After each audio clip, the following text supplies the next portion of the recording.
Primeiro, quero declarar que eu sou arquiteto, entendo nada de economia, sou presidente de uma entidade de classe média, nascida em 1999, que pensava em justamente trazer a classe média para uma discussão. Porque a classe média sempre foi acomodada e deixou que tudo que está aí acontecesse. Ela paga a conta e não cobra de ninguém. Simplesmente deixa a coisa acontecer. E a dificuldade de se fazer isso é absolutamente gigantesca. Eu ouvi aqui pessoas eruditas que conhecem esse assunto, estudam esse assunto, e eu acredito que eu possa, se puder trazer uma contribuição para vocês, é mais no sentido prático. O que nós já fizemos, o que deu algum resultado, o que pode dar resultado. Eu concordo quase que 100% com o que o Alberto disse. Eu li o livro dele agora. Eu acho que ele tem... As constatações que o livro traz são perfeitas. Eu só vejo uma coisa que precisa ser feita. Precisa ser feita. No livro do Alberto, tem uma pergunta lá, em que pergunta para as pessoas, quanto você sabe, ele já sabe que paga o imposto, isso está evidente, né? Quanto você paga de imposto? 31% da população disse que paga de 1 a 10%. 20% disse que paga de 11 a 20%, e 11% declara que paga de 21 a 30%. São 62% da população que absolutamente não sabe o que pagam. Não tem noção do volume de tributos que paga. Então, tudo que é constatação do livro do Alberto tem este porém. Ou nós atacamos e mostramos à população, se nós queremos uma revolta dessa população, ela precisa saber que não paga de 1 a 10, 31% da população, mas que ela paga 54%. Porque esse 1 a 10 aqui provavelmente é a classe mais baixa da população. É aquela que não consegue compreender. Aqueles 30% que o Paulo falou, daqueles que não sabem que pagam tributos. 50 milhões de pessoas não sabem que pagam tributos. Não entendem que em cada consumo que ele faz, ele paga tributo. Então, esta eu vejo como a maior dificuldade. E eu acho que é o ponto a ser atacado, se nós queremos falar de carga tributária. Porque se nós vamos fazer um trabalho de longo prazo, e a elite financiando, ou trabalhando sobre esse tema, por que esse camarada que acha que paga de 1 a 10, se ouvir falar em aumento de impostos, ele vai se mexer?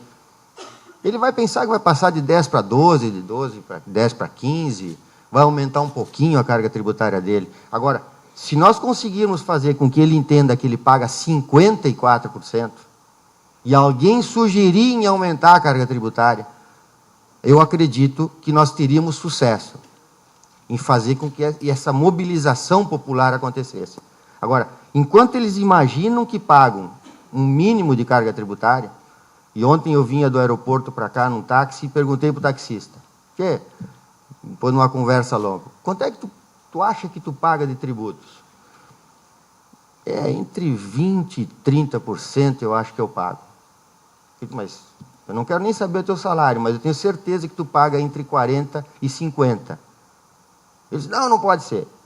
Então, talvez um dia tu deva fazer essa conta para entender que o governo está te tomando a metade do teu salário, a metade do teu rendimento. Então,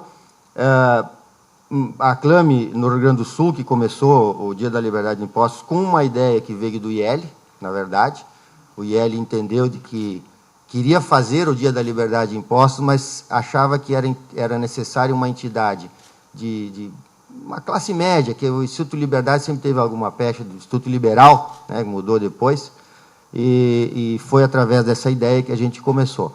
E nós tivemos um trabalho, fizemos uma pesquisa, Alberto, em 2005, o InterScience fez uma pesquisa nacional a pedido da CLAME, em que ela não era bem o teu foco, mas era o foco assim, quais os impostos, ou que impostos a sociedade entendia, conhecia e sabia que pagava.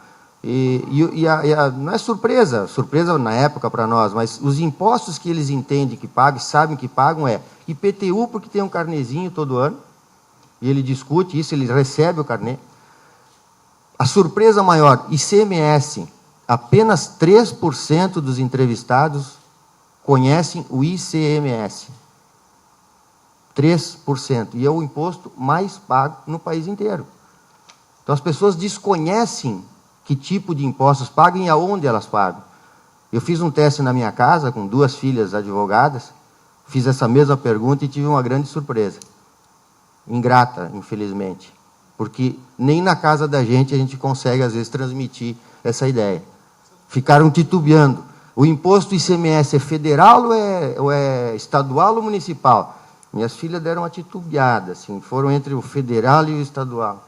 Então, é um processo que é muito difícil, realmente. Agora, como fazer que essas pessoas entendam o que estão pagando? Eu acho que, sem elas entenderem o volume de impostos que elas pagam, elas não vão se mobilizar para coisa nenhuma. Que é um sentimento que a gente tem dos trabalhos que a gente fez. Em 2005, a CLAME fez o Dia da Liberdade de Impostos no município de Lajeado, no Rio Grande do Sul. Nós vendemos produtos que ia de sapato, cimento, tinta, automóvel, vendemos de tudo sem imposto. Foi uma mobilização excepcional. O que a gente percebeu? A primeira pessoa da fila que começou de madrugada para pegar senha para comprar produto era uma senhora que ficou a noite inteira. Esse movimento acontece em maio, lá já era frio, porque ela não conseguia comprar um computador com imposto para os filhos e para os netos. A noite inteirinha na fila. Por quê? Sem o imposto, passou o computador de 1.400, 1.600, não lembro na época, para R$800. Veio pela metade do preço. Ela juntou as moedinhas para comprar o computador. E assim, outros exemplos. Então, são campanhas desse tipo que são pequenas, elas vão se mobilizando. Eu acho que em 2004, quando começou o primeiro Dia da Liberdade de Impostos, pouquíssimo se falava sobre tributos no país. E hoje, com o feirão dos impostos, enfim, tantos outros que vêm acontecendo, impostômetros, enfim, bons, maus, mais ou menos, não importa, todos têm falado, e eu acho que isso tem aumentado a chegar a essa conclusão de 80% da população saber que paga tributos. Eu acho que nós precisamos mexer nessa situação. Você sentiu, já que você teve esse contato direto com a população, as pessoas impactadas com o peso dos impostos no bolso delas, com o aumento do poder de compra que elas teriam se houvesse uma redução da carga tributária? A gente, nos movimentos que faz, a venda de gasolina, dos produtos, enfim, se vendeu de tudo já lá no Rio Grande do Sul, sem imposto, né? Você percebe que as pessoas se impactam com aquilo. Mas, de outra forma, eu tenho que constatar, eu tenho que dizer para vocês honestamente, que nesses 6 anos que a gente faz isso, a minha constatação é de que as pessoas vão para a fila muito mais para ter um benefício próprio do que propriamente para se educar, para realmente passar aquilo adiante, para fazer um trabalho, vamos brigar por isso agora. Se você vende o produto, e eu quero deixar bem claro que aí vem a parte do empresariado e do comércio, né? Vocês podem pensar assim, pô, como é que tu conseguiu fazer o comerciante vender sem imposto? Porque, na verdade, era recolhido o imposto, né? O lojista entregava uma nota com valor total. Sabe como é que ele fazia isso? Por que ele fazia isso? Porque a CLAME, através de patrocinadores, ia lá e dava o dinheiro para ele.